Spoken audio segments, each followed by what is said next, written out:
No, it's General Durrani. To meet the deadline of 5 minutes, I'm going to do the following two things. I'm going to present my views as bullet points. That's what one has been trained to. Keep the last bullet for time people. And secondly, I'll start from the 1st of December 2009. Obama's speech, policy speech for Afghanistan. To me, it contained all the essential elements of a very practical, very good exit strategy.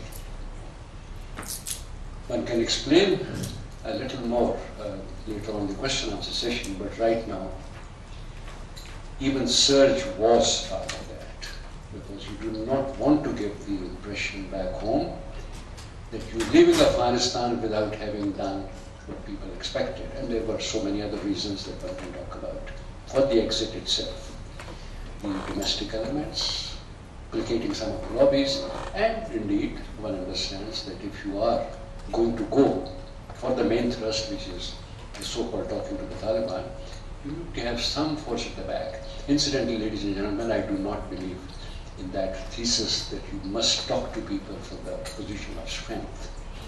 This is one of the most misconstrued, misunderstood argument.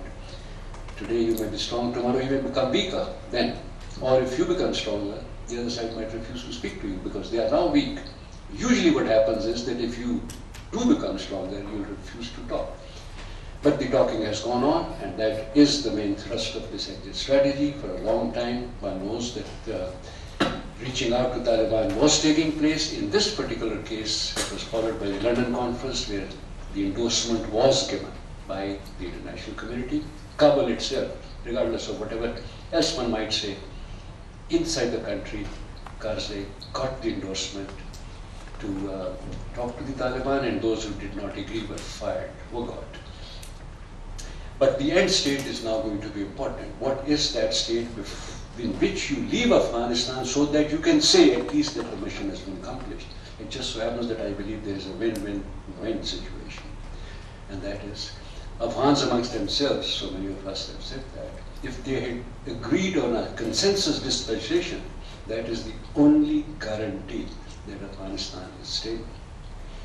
If any faction is left out in Afghanistan, we know it can scuttle the process, it can subvert it. Why I say it is win-win, because Afghanistan is stable, the occupation forces can get out. Anyone who does not like this term occupation forces is welcome to use it. Put it differently, more diplomatically. And in case of Pakistan, because I think the interest of our delegates, our guests, is primarily regional approach, I do not know why Adnan should be worried about what I think. I think, Adnan, you made a very good point, in the sense that the regional powers, including Pakistan, the only role that I think they can legitimately play is encourage whoever is listening to them, whatever Afghan faction, to go and sit on the table. And otherwise, get out of it. Do not try and give this message to the Afghans. You will have to look after our interests, keep India out, keep someone else out. The Afghans are not going to take very kindly to that. In any case, they were not taking any dictation from Pakistan when they were here on our soil, or for that matter, the Taliban were also not taking. So from that point of view, the regional approach becomes a very big non-issue, frankly, except that hardly anyone says that we should do it without the regional powers. But all regional powers, this is the only thing that they can do. And if the Afghans agreed amongst themselves on that end state, everyone will get his due. That's what the Afghans do. If someone has invested $1.2 billion, that relationship is worth that much. In our case, it is not only the investment, it is the geography, the baggage, the history, the advantages and disadvantages. ANA is one very big myth that we are trying to, in fact, it's a scam. Whenever we say Afghan National Army, I think people understand what I'm trying to put across. If we say that a well-trained Afghan army, well-equipped, 240,000, 480,000 will ensure security, send the Pakistan army as well-trained it is, give it all the NATO equipment, we would not know how to do that. It's the regional, the Afghan major factions who ensure security. where in the history has ANA played any part against external aggression or internal law and order that we can now say that this country can do it. Police is a different ballgame, that I understand. Stumbling blocks in the strategy. I think some people might stumble for a number of reasons, and I think our guests would know more as to who all in the United States itself are not terribly happy, are not going to be very supportive, are looking for either other objectives or they have other views on this. So if they can do it, and sometimes, you know, the military even unknowingly gets caught in it, because that is the way the military operates, especially the American army, because they have resources, they usually make use of the abundant resources, and well, the collateral damage, I think, was invented for American armed forces, because even, you know, ordinary instincts of theirs will lead to so much of that.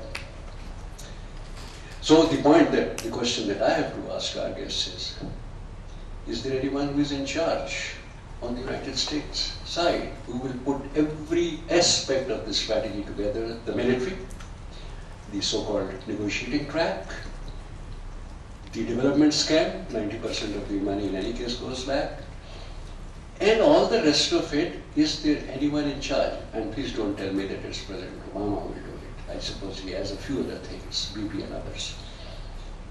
Is the last minute? Last minute is very fine, because I am so glad that once for a change I am going to be within my time. Incidentally, it's not only at that big macro of national level that the whole thing can be worked out. The advantages of a very decentralized society is that you can keep working at lower levels too. Sakila is just one example, and people have their views, but that only indicates that locally also you can start working it. So synergy can be created. If someone is worried about the duplicity, I think someone did mention, ladies and gentlemen, the diplomacy is not one single tract. Of course, we all follow very many different tracks, sometimes apparently working against each other.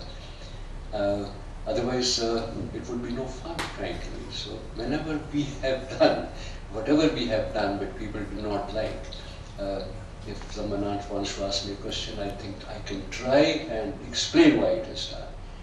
That does not mean that I support everything that we have done, or we've always been the right track, but double games, triple game is part of the big game, the new great game especially. Thank you very much.